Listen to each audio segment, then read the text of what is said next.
नमस्कार, मैं हरी, आप देख रहे हैं डिजिटल न्यूज झारखंड। आइए जानते हैं झारखंड के प्रमुख खबरों के बारे में। इससे पहले से छोटी सी निवेदन की, अगर आप चैनल में नए हैं तो चैनल को सब्सक्राइब अवश्य कर लें ताकि झारखंड के हर छोटी बड़ी खबर आप तक पहुंचा सकें। तो चलिए शुरू करते हैं आज की पहली और बड़ी खबर से। अब झारखंड वासियों को 125 यूनिट बिजली मिलेगी एकदम मुफ्त। चुनावी साल में इस राज्य की सरकार का बड़ा ऐलान। दरअसल आपको बता दूं, झारखंड में अब 29.72 लाख घरेलू उपभोक्ताओं को अब प्रतिमाह 125 यूनिट मुफ्त बिजली मिलेगी। सीएम चंपई सोरेन की अध्यक्षता में शुक्रवार यानी कि 23 फरवरी को परेड भवन में हुई कैबिनेट की बैठक में ऊर्जा विभाग की इस प्रस्ताव को स्वीकृति दी गई है। आपको बता दूं, कैबिनेट की बैठक में कुल 29 प्रस्तावों को स्वीकृति मिली है।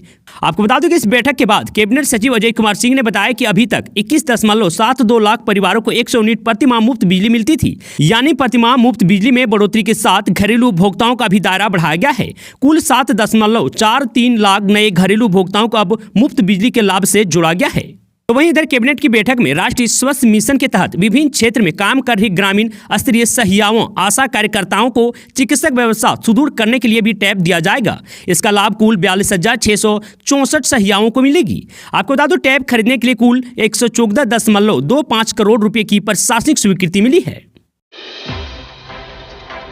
झारखंड हाईकोर्ट में 399 अंग्रेजी स्टेनोग्राफर के पदों पर निकली भर्ती। दरअसल आपको बता दूं, झारखंड हाईकोर्ट ने आशु लिपिक अंग्रेजी के पदों पर भर्ती के लिए योग्य और इच्छुक अभ्यर्थियों से आवेदन आमंत्रित किए हैं।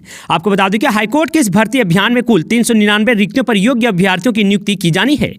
आपको यह भी बता दूं कि झारखंड हाईकोर्ट भर्ती के लिए आवेदन प्रक्रिया 1 मार्च 2024 से शुरू होगी। इच्छुक अभ्यर्थी आवेदन की अंतिम तिथि 31 मार्च 2024 तक अप्लाई कर सकेंगे। हाईकोर्ट स्टेनोग्राफर भर्ती में आवेदन को इच्छुक अभ्यर्थी ऑफिशियल वेबसाइट jharkhandhighcourt.nic.in पर जाकर आवेदन कर सकेंगे। वहीं हाईकोर्ट भर्ती आयु सीमा की बात करूं तो इस भर्ती में आवेदन करने वाले अभ्यर्थियों की आयु सीमा 21 वर्ष से 35 वर्ष के बीच होनी चाहिए। वहीं ओबीसी, एससी, एसटी अभ्यर्थियों को आयु सीमा में नियमानुसार छूट मिलेगी। आयु सीमा में महिला अभ्यर्थियों को भी छूट मिलेगी। वहीं शैक्षणिक योग्यता की बात करूं तो झारखंड हाईकोर्ट भर्ती में इच्छुक अभ्यर्थियों को किसी भी विषय से या स्ट्रीम से स्नातक परीक्षा पास होना जरूरी है। इसके साथ ही 80 शब्द प्रति मिनट अंग्रेजी में टाइपिंग स्पीड होनी चाहिए। वहीं टाइपिंग स्पीड में गलतियां सिर्फ 5% से ज्यादा नहीं होनी चाहिए। वहीं आवेदन शुल्क की बात करूं तो झारखंड हाईकोर्ट की इस भर्ती में अभ्यर्थियों को 500 रुपया जमा कराने होंगे। वहीं एससी एसटी वर्ग के अभ्यर्थियों को 125 रुपया परीक्षा शुल्क पर देना होगा। अधिक जानकारी के लिए www.jharkhandhighcourt.nic.in पर जाकर आप देख सकते हैं। कब आएगा झारखंड का बजट, सीएम चंपई सोरेन ने की घोषणा। दरअसल आपको बता दूं, मुख्यमंत्री चंपई सोरेन ने कहा कि झारखंड विधानसभा का बजट सत्र राजनीतिक परिस्थितियों की वजह से छोटा या आहूत किया गया है। सरकार सदन में हर सवाल का जवाब देने के लिए तैयार है। उन्होंने कहा कि इस बार बजट झारखंड की जनता के हित में होगा। आपको बता दूं कि चंपई सोरेन स्पीकर रविंद्रनाथ महतो की अध्यक्षता में गुरुवार को आहूत सर्वदलीय बैठक के बाद पत्रकारों के सवालों का जवाब दिया। झारखंड विधानसभा का बजट सत्र शुक्रवार से आहूत है। आपको बता दूं कि सत्र 2 मार्च तक चलेगा। 7 कार्य दिवस में पहले दिन चालू वित्त वर्ष का तीसरा अनुपूरक बजट पेश किया जाएगा।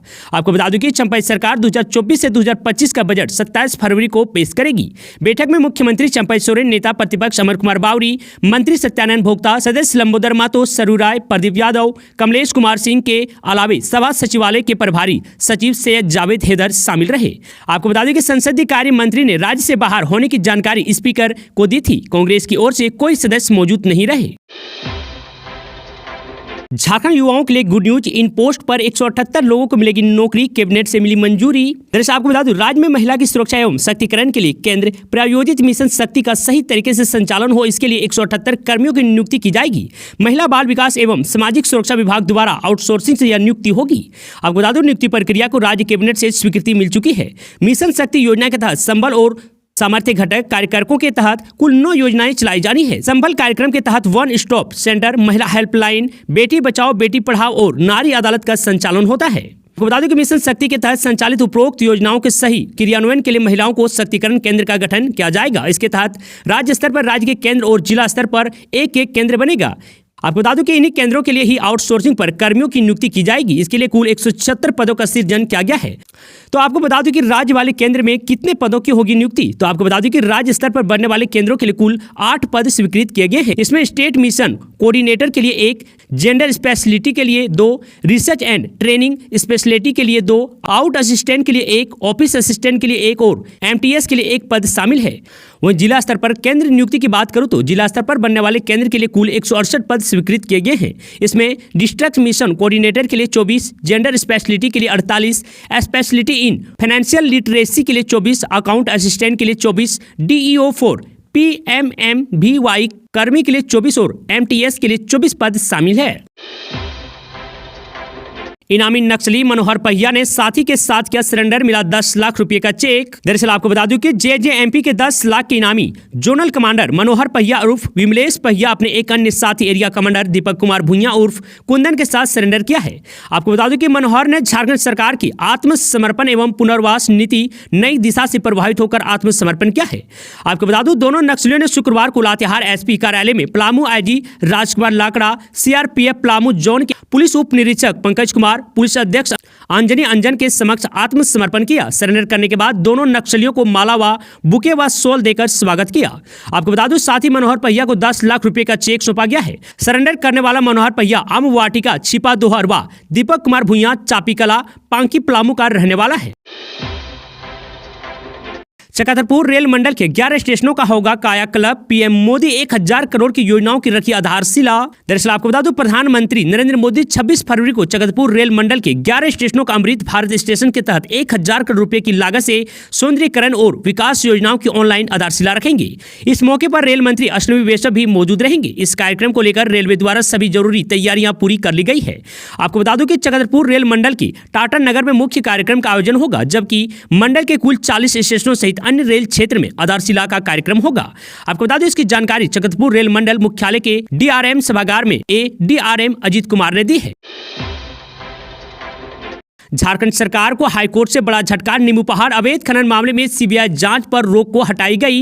दरअसल आपको बता दूं झारखंड सरकार को हाईकोर्ट से झटका लगा है। साहिबगंज जिले के नींबू पहाड़ में अवैध खनन के मामले की CBI जांच पर झारखंड हाईकोर्ट ने स्टे लगाया था, जिसको अब कोर्ट ने ही हटाने का आदेश दे दिया है। यानी अब साफ है कि अब इस मामले में CBI जांच हो सकती है। CBI जांच के खिलाफ राज्य सरकार ने कोर्ट में याचिका दायर की थी। दरअसल आपको बता दूं कि नींबू पहाड़ में हुए अवैध खनन की CBI जांच कर रही थी, लेकिन राज्य सरकार ने CBI जांच के खिलाफ हाईकोर्ट का दरवाजा खटखटाया था। याचिका पर सुनवाई करते हुए हाईकोर्ट ने 19 जनवरी को CBI जांच पर रोक लगा दी थी। CBI ने मामले कांड संख्या 623 दर्ज की है। आपको बता दूं कि नींबू पहाड़ अवैध खनन मामले की CBI जांच के मामले को लेकर राज्य सरकार की ओर से वरीय अधिवक्ता कपिल सिब्बल, महाधिवक्ता राजीव रंजन और पीयूष चित्रेश ने बहस की है। CBI की ओर से ASG additional solicitor general Anil Kumar ने बहस की। इस मामले की सुनवाई हाईकोर्ट के न्यायाधीश जस्टिस सुजीता नारायण प्रसाद की बेंच में हुई। हेमंत सोरेन की रिहाई को पार्टी करेगी संघर्ष, सड़क पर उतरेगी कार्यकर्ता। तो वहीं CM ने बताया कैसे करेंगे आंदोलन। दरअसल आपको बता दूं पूर्व मुख्यमंत्री हेमंत सोरेन की गिरफ्तारी के बाद सत्तारूढ़ झारखंड मुक्ति मोर्चा यानी कि JMM की कार्यकारिणी की पहली बैठक गुरुवार को CM के कांके रोड स्थित आवास पर हुई। इस दौरान हेमंत सोरेन की गिरफ्तारी और वर्तमान राजनीतिक हालात पर चर्चा हुई।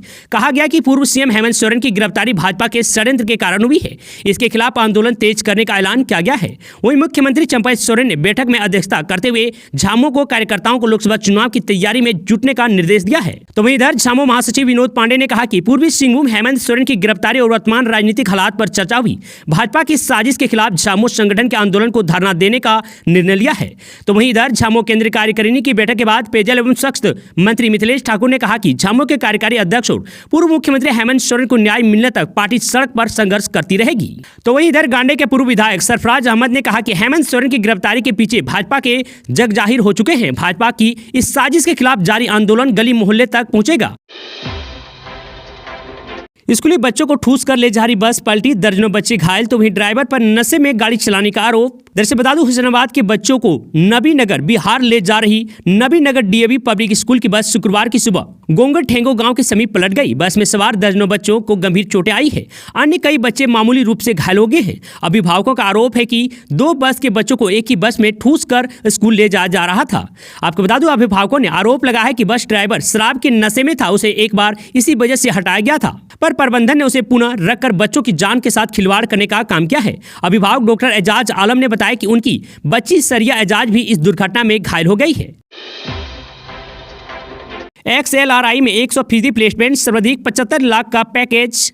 दरअसल आपको बता दूं, देश के नामी बिजनेसमैन स्कूलों में शामिल XLRI के शैक्षणिक सत्र 2022 से 2024 के विद्यार्थियों का इस बार रिकॉर्ड 100% प्लेसमेंट हुआ है।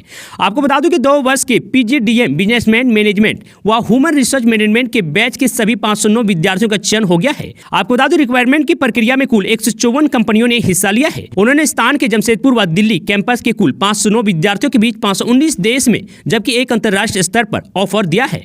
आपको बता दूं, इसमें 65 ऐसी नई कंपनियां थी जिन्होंने पहली बार एक्सेलर्स को चुना है।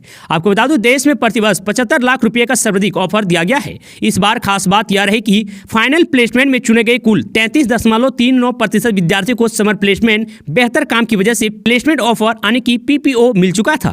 आपको बता दूं कि इस बार 2 चरणों में फाइनल प्लेसमेंट हुआ है। पहला चरण लेटर रिक्वायरमेंट प्रोसेस जिसे LRP कहते हैं, वहीं जनवरी 2024 में एक सप्ताह के लिए आयोजित किया गया था, जहां पूर्व कार्य अनुभव वाले छात्रों का साक्षात्कार लिया गया था और उन्हें प्रवेश स्तर के पदों से ऊपर की पैकेज की पेशकश की गई। दूसरा चरण कैंपस रिक्वायरमेंट प्रोसेस जिसे CRP कहते हैं, फरवरी 2024 में एक ही दिन आयोजित किया गया था, जहां कार्य अनुभव कोई अलग आधार नहीं था। सभी विद्यार्थियों को इंटरव्यू के आधार पर चयन किया गया।